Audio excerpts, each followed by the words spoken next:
Hello दोस्तों, movies bull में आपका स्वागत है। आज अपने चैनल पर जिस फिल्म के बारे में हम बात करेंगे उसका नाम है पर्ल। ये 2022 में आई एक American psychological horror drama film है। इस फिल्म को टी वेस्ट ने डायरेक्ट किया है। IMDb पे इस फिल्म को मिले हैं 7 स्टार्स आउट ऑफ 10। यह मूवी एक्स फिल्म सीरीज का हिस्सा है जिसमें कुल 3 फिल्में आ चुकी हैं, लेकिन आज की वीडियो में हम पर्ल मूवी की बात करेंगे। तो कहानी की शुरुआत 1918 में होती है, जहाँ हम पर्ल नाम की एक लड़की को देखते हैं। पर्ल मिरर के सामने डांस कर रही होती है, तभी पर्ल की माँ रूथ उसके कमरे में आती है और पर्ल पे गुस्सा करती है। रूथ यहाँ पर्ल से तबेले में जानवरों को चारा डालने के लिए कहती है। पर्ल गुस्सा होकर तबेले में चली जाती है और वहाँ जानवरों से बातें करते हुए कहती है कि एक दिन वो इस फार्म से भाग जाएगी। पर्ल को डांस करना बहुत पसंद है और वो बहुत फेमस होना चाहती है। इसके बाद हम देखते हैं कि पर्ल एक बतख को मारती है, फिर इस बतख को वो एक मगरमच्छ को खिला देती है जो उनके घर के पास ही एक तालाब में रहता है। अब रात को पर्ल और उसकी माँ रूथ डिनर रेडी करते हैं। रूथ को पर्ल का डांस करना बिल्कुल पसंद नहीं है। रूथ के हिसाब से फार्म के अंदर बहुत सारा काम होता है जो वह अकेली ही करती है, इसके लिए पर्ल को उसकी मदद करनी चाहिए। अब यहाँ पर्ल न्यूज़पेपर पढ़ते हुए अपनी माँ से कहती है कि वॉर खत्म हो गई है, क्योंकि ये 1918 का साल है और पर्ल यहाँ वर्ल्ड वॉर 1 की बात कर रही है जो 1914 से 1918 तक चला था। रूथ पर्ल की बात सुनकर गुस्सा हो जाती है क्योंकि वो जर्मन सोल्जर्स की मौत की खबरें नहीं सुनना चाहती थी। इसके बाद पर्ल अपने पिता को लाने जाती है। पर्ल के पिता व्हील चेयर पे रहते हैं, ना तो वो अपनी बॉडी मूव कर सकते हैं और ना ही कुछ बोल सकते हैं। अब डिनर के बाद पर्ल अपने पिता को नहलाने ले जाती है। हम पर्ल को वहाँ एक लेटर पढ़ते हुए देखते हैं जिससे हमें पता चलता है कि पर्ल की शादी हो चुकी है और उसका हस्बैंड हावर्ड एक सोल्जर है। पर्ल अपने पिता को दवाई पिलाती है और कहती है कि वो कल दवाई लेने शहर जाएगी और इसी बहाने वो थिएटर भी जाएगी और एक दिन वो भी पिक्चर में दिखाई जाने वाली डांसर्स के साथ परफॉर्म करेगी। तभी वहाँ रूथ आ जाती है और उसे कल मास्क पहनकर जाने के लिए कहती है क्योंकि 1918 में स्पेनिश फ्लू भी फैल रहा था। अगली सुबह पर्ल शहर जाती है। वो पहले दवाई लेती है और फिर थिएटर जाती है। पर्ल अपने पिता की दवाई पी लेती है। थिएटर में पर्ल प्रोजेक्शनिस्ट से मिलती है जो उसके साथ फ्लर्ट करता है और पर्ल को उस फिल्म की रील में से एक फ्रेम काट कर दे देता है। अब घर वापस आते वक्त पर्ल की पॉकेट से रील का वो पीस उड़कर पास के खेतों में चला जाता है। पर्ल उसे ढूंढते हुए खेतों के अंदर चली जाती है। यहाँ पर्ल को एक स्केयर क्रो का पुतला दिखाई देता है जिसके साथ वो डांस करने लगती है। पर्ल उस प्रोजेक्शनिस्ट का फेस इमेजिन करते हुए पुतले को किस भी करने लगती है, पर अचानक पर्ल उस पर चिल्लाने लगती है कि वो शादीशुदा है। इसके बाद पर्ल घर वापस आ जाती है जहाँ रूथ उसके लेट आने पर गुस्सा करती है। रूथ पर्ल से अपने पिता के कपड़े बदलने को कहती है और बाथरूम में पर्ल अपने पिता से बातें करते हुए उनको पिंच करती है और फिर उनका गला दबाने लगती है। ऐसा लगता है कि जैसे वो चेक कर रही थी कि उसके पिता जिंदा है या नहीं। इसके बाद सीन डिनर टेबल पर शिफ्ट हो जाता है। रूथ पर्ल से बचे हुए पैसों के बारे में पूछती है जिसपे पर्ल झूठ बोल देती है कि उसने बचे हुए पैसों की कैंडी खा ली थी। ये सुनते ही रूथ गुस्सा हो जाती है और उसे खाना खाने से रोक देती है। पर्ल फिर अपने कमरे में चली जाती है जहाँ पर्ल प्रे करते हुए कहती है कि भगवान उसे इतना बड़ा स्टार बना दे जिससे पूरी दुनिया उसे जान सके ताकि वो इस फार्म से निकल सके। अगली सुबह पर्ल की मदर इन लॉ और सिस्टर इन लॉ मित्सी आती हैं जो इनके लिए खाना लेके आए थे, लेकिन रूथ खाना लेने से मना कर देती है। तब पर्ल की मदर इन लॉ खाना वहीं रख देती हैं। मित्सी पर्ल को चर्च के लिए होने वाले ऑडिशन के बारे में बताती है। पर्ल ऑडिशन की बात सुनकर खुश हो जाती है। उस रात पर्ल रूथ के कपड़े चुराकर पहन लेती है। वह चुपके से घर से निकलती है और प्रोजेक्शनिस्ट से मिलने चली जाती है। पर्ल उसे डांस ऑडिशन के बारे में बताती है। इससे प्रोजेक्शनिस्ट उसे अपने सपने को पूरा करने की बात कहता है। फिर पर्ल उसे वही मूवी दोबारा दिखाने को कहती है। प्रोजेक्शनिस्ट उसे कुछ नई फिल्में देखने के लिए कहता है और फिर वो उसे एक अडल्ट टाइप की फिल्म दिखाता है। प्रोजेक्शनिस्ट बातों बातों में पर्ल से फार्म को छोड़कर कहीं दूर चले जाने के लिए कहता है, पर पर्ल कहती है कि यह तभी पॉसिबल हो सकता है जब उसके माता पिता मर जाएंगे। पर्ल की बातें सुनकर प्रोजेक्शनिस्ट थोड़ा अनकंफर्टेबल हो जाता है और पर्ल आगे कहती है कि मुझे तुमसे बात करना अच्छा लगता है। प्रोजेक्शनिस्ट कहता है कि वो यूरोप जाने वाला है और वो पर्ल को भी अपने साथ चलने के लिए कहता है। पर्ल यह बात सुनकर खुश हो जाती है और उसे थैंक यू बोलकर वहाँ से चली जाती है। अब घर पहुँचने पर पर्ल चुपचाप अपने कमरे में वापस चली जाती है। अगली सुबह पर्ल अपने पिता को उसी मगरमच्छ वाले तालाब के पास ले जा रही होती है, पर रूथ उसे देख लेती है। पर्ल व्हील चेयर को तालाब में फेंकने के लिए धीरे धीरे पुश करने लगती है, लेकिन अचानक वहाँ रूथ आ जाती है। रूथ गुस्से में पर्ल से अपने पिता को घर वापस ले जाने के लिए कहती है। पर्ल उससे पूछती है कि वो उससे इतनी नफरत क्यों करती है। इसके जवाब में रूथ कहती है कि वो बस सबका भला चाहती है, और ऐसा कहते हुए रूथ उसके पिता को वापस घर ले जाती है। लेकिन पर्ल उस मगरमच्छ को ढूंढते हुए उसके अंडों के पास पहुंच जाती है। पर्ल इनमें से एक अंडा उठाकर ले जाती है और तबेले में संभाल कर रख देती है। लेकिन एक दिन अचानक पर्ल गुस्सा होकर अंडे को अपने हाथ में ले लेती है और होवर्ड को इमेजिन करते हुए उस अंडे को तोड़ देती है। फिर रात को डिनर करते हुए रूथ पर्ल के थिएटर जाने पर गुस्सा होने लगती है, क्योंकि रूथ ने पर्ल के छुपाए हुए मूवी के बुकलेट को देख लिया था। रूथ पर्ल से अपने आप को बंक हाउस में क्वारंटाइन करने के लिए कहती है, ताकि अगर उसे फ्लू है तो उन्हें पता चल जाए। पर्ल रूथ को कल डांस ऑडिशन में जाने की बात कहती है, लेकिन रूथ उसे साफ मना कर देती है। दोनों में बहस होने लगती है। पर्ल कहती है कि अगर वो ऑडिशन में सिलेक्ट नहीं हुई तो जिंदगी भर वो इसके बारे में दोबारा बात नहीं करेगी और चुपचाप फार्म में अपना काम करती रहेगी। इस पे रूथ पर्ल से कहती है कि मुझे तुम्हारे सारे कारनामों के बारे में पता है जो तुम अकेले में करती हो। यहाँ हमें पता चलता है कि रूथ को पर्ल के जानवरों को मारने वाली बात का पता है। इसके साथ ही रूथ पर्ल से कहती है कि एक दिन सब तुम्हारी असलियत जान जाएंगे और तुमसे डरने लगेंगे, क्योंकि तुम बीमार हो और किसी को भी मार सकती हो, इसलिए मैं तुम्हें इस फार्म से बाहर जाने नहीं दे सकती। यहाँ सिचुएशन इतनी खराब हो जाती है कि रूथ एक नाइफ लेकर उसे या उसके पिता को मारने की बात कहती है, ताकि वो दोनों यहाँ से आजाद हो सके। रूथ पर्ल से कहती है कि अगर तुम जाना चाहती हो तो चली जाओ, मुझे पता है कि तुम जरूर फेल होगी और मैं चाहती हूँ कि तुम्हें पता चले कि फेल होने पर कैसा महसूस होता है। पर्ल कहती है कि वो रूथ की तरह नहीं जीना चाहती। यह सुनकर रूथ काफी गुस्सा हो जाती है और पर्ल को थप्पड़ मार देती है, और पर्ल भी उल्टा अपनी माँ को थप्पड़ मार देती है। दोनों के बीच काफी हाथापाई होती है, जिससे रूथ के कपड़ों में आग लग जाती है। ऐसे में पर्ल पैनिक होते हुए पास पड़े गर्म पानी को उठाकर रूथ के ऊपर डाल देती है। अब आग बुझ गई थी, लेकिन रूथ बुरी तरह से जल चुकी थी। पर्ल उन्हें खींचते हुए बेसमेंट में ले जाती है और वहीं छोड़ देती है। इसके बाद पर्ल प्रोजेक्शनिस्ट के पास जाती है और वहाँ दोनों इंटीमेट होते हैं। रात में पर्ल एक सपना देखती है जिसमें वो स्टेज पर परफॉर्म कर रही है और सब उसके लिए तालियां बजाते हैं। वहाँ उसके माता पिता भी है, और यहाँ रूथ अपना मास्क हटाकर पर्ल को अपना जला हुआ चेहरा दिखाती है। पर्ल डर के उठ जाती है और घर जाने के लिए तैयार होने लगती है। प्रोजेक्शनिस्ट उसे घर छोड़ने के लिए उसके साथ चलता है। वो घर के बाहर रखे सड़ते हुए खाने को देखता है जो पर्ल की मदर इन लॉ वहाँ रखकर गई थी। पर्ल अपने पिता से माफी मांगती है और उसे प्रोजेक्शनिस्ट से मिलाती है। फिर दोनों पर्ल के बेडरूम में इंटीमेट होते हैं। प्रोजेक्शनिस्ट को कुछ आवाजें सुनाई देती हैं और वो आवाजों का पीछा करते हुए डाइनिंग एरिया में पहुंच जाता है। यहाँ घर की हालत बहुत खराब थी। पर्ल उसे कहती है कि ये सब उनके डॉग ने किया है, जिसे पर्ल ने ऊपर कमरे में बंद कर दिया है, और ये आवाज उसी डॉग की है। इसके बाद पर्ल प्रोजेक्शनिस्ट को अपने जानवरों को दिखाने ले जाती है। यहाँ प्रोजेक्शनिस्ट उसके डॉग के बारे में पूछता है, जिस पे पर्ल कहती है कि उनके पास तो कोई डॉग नहीं है। प्रोजेक्शनिस्ट समझ जाता है कि यहाँ कुछ तो गड़बड़ है और इसलिए वो अचानक यहाँ से जाने लगता है। पर्ल गुस्से में चिल्लाने लगती है, जिसे देख प्रोजेक्शनिस्ट उसे कहता है कि वो उससे डर रहा है। यह सुनकर पर्ल गुस्से से पागल हो जाती है। वह एक नुकीला फावड़ा उठाती है और प्रोजेक्शनिस्ट को मारने लगती है। चिल्लाते हुए पर्ल यह फावड़ा प्रोजेक्शनिस्ट के मुंह के आर पार कर देती है। इसके बाद पर्ल बेसमेंट में जाती है। यहाँ रूथ अभी भी जिंदा है और पर्ल रूथ को सीढ़ियों से धक्का दे देती है। इसके बाद पर्ल अपने पिता को नहलाने ले जाती है। पर्ल के पिता भी काफी डरे हुए थे। पर्ल उन्हें तैयार करती है और खुद भी तैयार होकर सारा सामान लेके नीचे आती है। जाने से पहले पर्ल अपने पिता को थैंक यू कहती है और एक तकिए से उनका दम घोंट कर उन्हें भी मार देती है।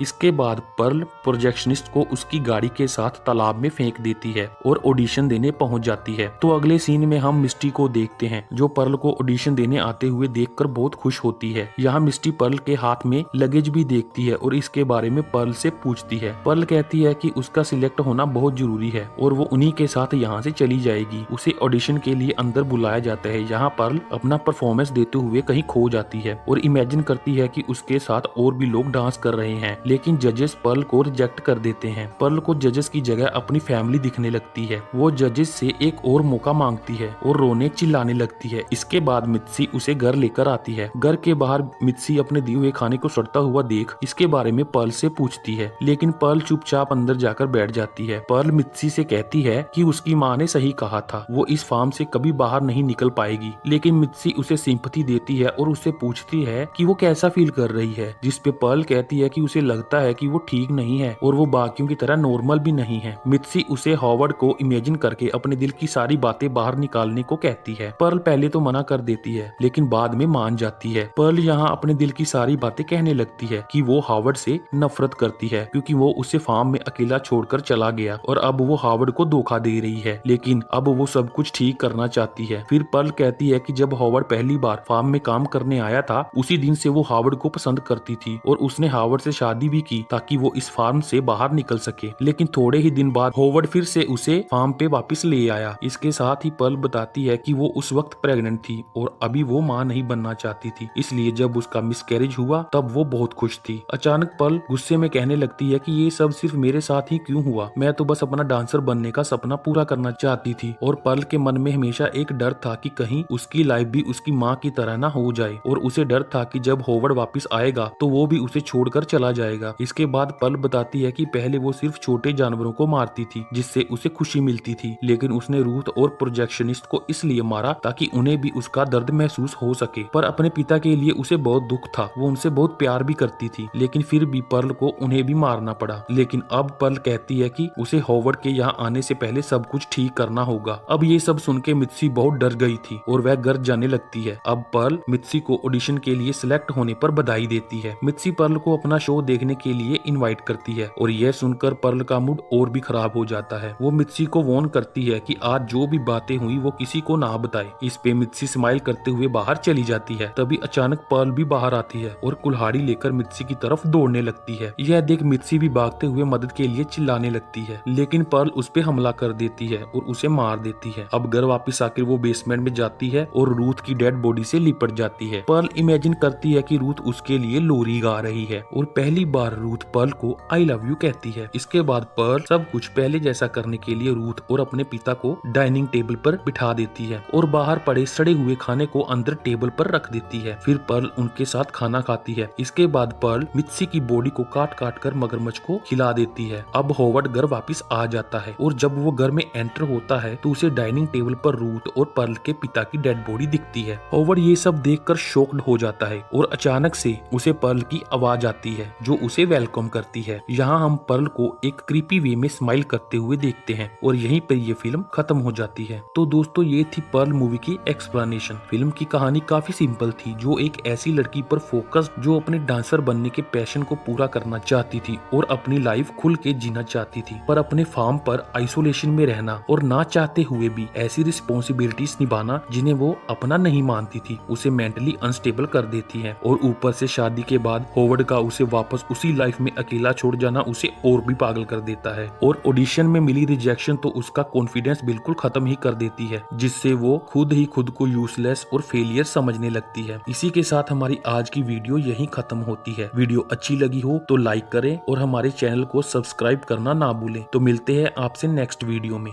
Thank you.